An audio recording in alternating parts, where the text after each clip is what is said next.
and welcome back to A Bit Tactical, where today I'm going to be going over Tempestus Aquilons team builds. Like with all the videos that I'm going to be doing in the future with this guide, the rules read portion is going to be at the end of the video, timestamps in the description. You go there if you want to just know the basic facts, how to actually make sure you have a legal, viable kill team. However, I want to get right into the guide, the debate about who you're going to be bringing in when you're playing the game. So without further ado, let's get right into it. First of all, let's get a few things out of the way. You're always going to be bringing at the minimum 3 troopers. This is never going to change. It's always going to be the case. You're also going to be bringing all 3 of your specialists. There's no reason not to bring them. 1 gives you a melta weapon, and another melta weapon, right? Piercing 2, obviously very good. That's your grenadier. It's a bomb.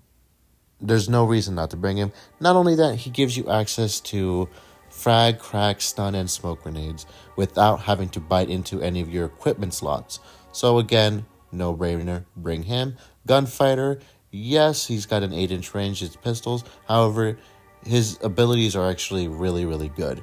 He's got the counter shooting. If somebody does shoot at him, he can shoot up to 2 guys if he wants to. And his pistols can be used as melee weapons, which gives him a 4 attacks, hitting on 3s, 3-4, ceaseless. So bring him. And then also your precursor, who's your only other viable melee guy. It is a 3-4, but however, he does, he can hit twice, right? Before your opponent can do anything else. So these 3, you're always going to bring them. They're on par with the troopers, if not better than the troopers. Now, the real debate is about your gunners and who you're bringing. You can bring 3 gunners and you have 4 gunner options. 2 actual gunners, your melta and your plasma, which, spoiler alert, you're going to be bringing them, right? So your melta, piercing 2 weapon. I don't think I even need to explain that. But your plasma, again, you should just view it as he is a trooper who has a piercing 1 weapon and does more damage, right?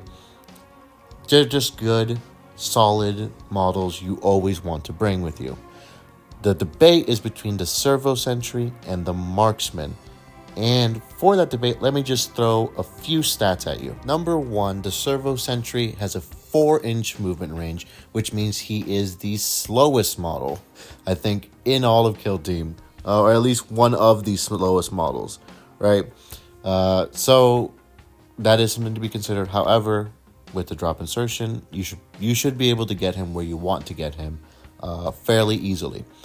Not only that, he's got a 3-up save with 10 wounds, which is actually really good. Again, pairing it with your drop insertion, which makes you obscured when you drop, he actually has an insane amount of survivability within the game. He's also got, he's a machine, so he can shoot twice, right? So if you're able to drop him on Vantage turning point 1, going into turning point 2, I think you actually have a really good chance of doing a lot of damage, especially if you bring his grenade launcher, which you will. His hotshot volley gun, unfortunately, as cool as it looks, it's just not there. It doesn't do what the crack grenade can do, right? Yes, it's hitting all of this is hitting on 4s, which can be a downside. However, he does shoot twice. You put him on Vantage, you shoot with it, you're obscured, you're going to have cover, somebody shoots back at you, you have a more than decent chance of not taking any damage. Then in the second turning point, you can shoot twice with him. So, that to me, those are the strongest things that you should consider when it comes to the servo sentry. Now with your marksman, the story is a little bit different, and in my personal opinion, he is only good if you can put him on Vantage, and by that I mean if you can guarantee that he's going to be on Vantage, you should take him. Again, let me throw some stats at you. He's got the regular stat line for the Tempestus Aquilons, right? Nothing about that is special. However, with his 2 stationary profiles, and they are completely stationary, this guy is heavy. Not even dash only or reposition. No, just straight up heavy. Okay, you cannot use his stationary profile if you have moved at all. So If he doesn't have that, his mobile profile is just a regular las gun. Nothing special about it, or a regular hotshot las gun. And he's got a 3/3 damage profile, a devastating 3. So another way to view it is that he has that you can put 3 models with devastating on your team. You have a strategy ploy that gives you severe, so long as you're shooting at engage or at ready models, which are models that haven't gone yet. So that is one way you can spin it in your mind. Where you're like, okay, well, essentially, I have 3 models that are guaranteed to do 3 damage on top of the damage that they already do, right? One of them will be 4. So I should maybe use that, right? That sounds good. However, I really do think you should consider the drawbacks of the marksman. One of them being that he's really only good on vantage. So he's really only good if you can guarantee he's going to be on vantage and be able to take advantage of his ability. Also, his stationary profile has heavy. Not even heavy reposition or dash. No, just heavy. So that's a big drawback. Yes, I understand that the servo sentry has a 4-inch movement range. However, that's really kind of null and void to me when he's also got a 3-up save with 10 wounds. On a horde team, right? He's got a lot of survivability. He can shoot twice. So his hitting on 4s doesn't really mean much to me, right? Like what I'm saying is basically if you keep them in the same position, right? If your marksman and your servo sentry are exchanged within the same position, I think that the servo sentry does better 9 times out of 10, right? He's up on vantage, so he gets accurate 1. He's got, again, let's say you have the exact same scenario, right? You use your strategy ploy that gets severe. He's got accurate 1, so he's automatically getting a crit, right? He's got a piercing 1 weapon with a crack grenade, right? So he's already doing 5 damage straight off the bat, right? Compared to your marksman, he's doing what? 6 damage, not a piercing 1 weapon. You have to, if you whiff that roll or you do bad, you don't get a second roll, right? Not only that, with your servo sentry, you can drop, shoot, and that's totally viable. That's totally fine, right? He's still getting that crack weapon, right?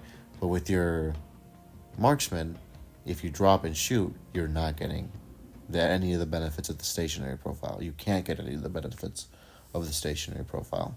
So I think to me, it's almost a no-brainer that you should just take the servo sentry in the majority of cases. If it's on an open board, I think the servo sentry is better.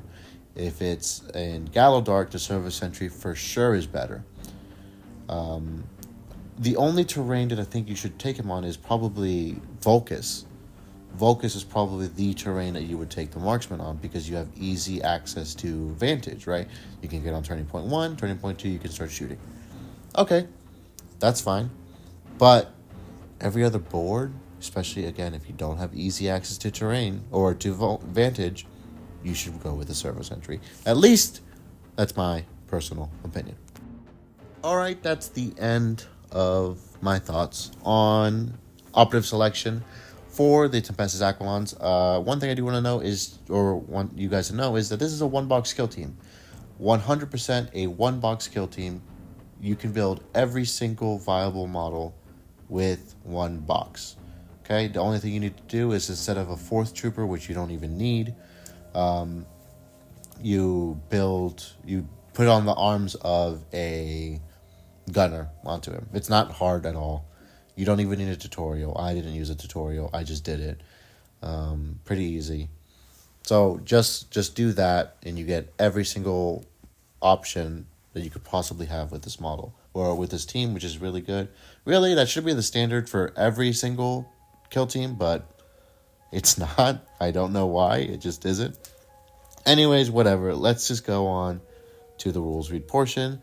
Don't forget to like. Don't forget to subscribe. And remember, I like you guys, the guide people, more than I like the rules read people. I don't even like those guys. But yeah, I'll see you guys next time. All right, for the Tempestus Aquilons, you're going to always be bringing your Tempester. He's your leader, right? Obviously.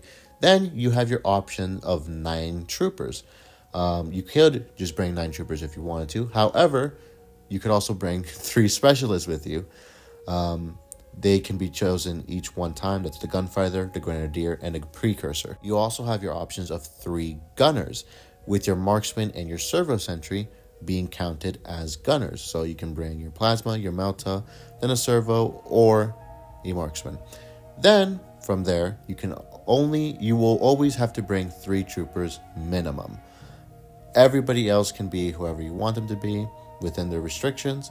However, you will always be bringing 3 troopers, so plan to use them, get used to using them, because the Tempestus Aquilons, a good portion of their team, is just the average man, which is all you need. Hell yes, that's right. It's time for the second outro. Who could believe it? Thank you for watching, Rules Read Person. Remember, I like you more than I like the guide people. I don't even like talking about Killteam, so I just like talking about the rules. Don't forget to like, don't forget to subscribe, and I'll see you in the next video.